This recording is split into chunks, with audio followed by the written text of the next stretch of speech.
Do you track your HMV, body weight, certain blood markers? What do you track? Good question.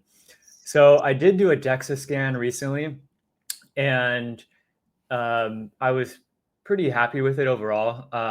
So DEXA scan, for those who don't know, will measure your bone density as well as different parts of your body on how much fat you have.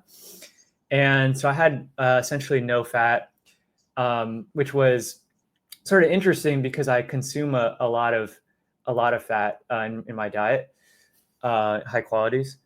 And so I tracked that bone density as well. I was in a good um, section for that.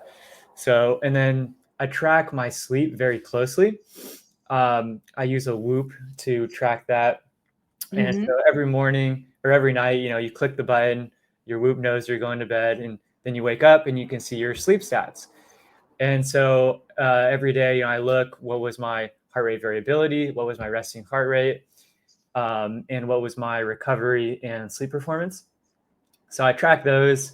I've experimented a lot on what is going to affect my sleep. And I've made different inferences over the years.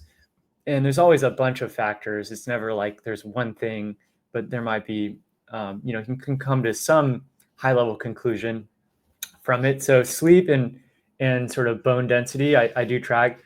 I also subjectively track like my fitness levels.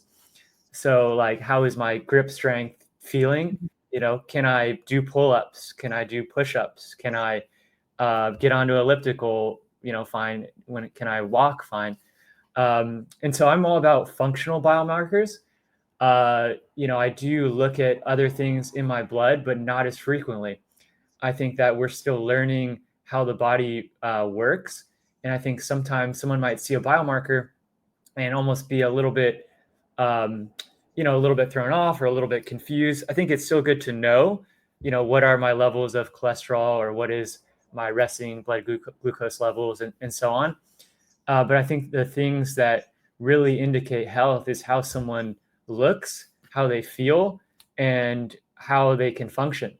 So I'm huge on functional biomarkers. That's a very good point.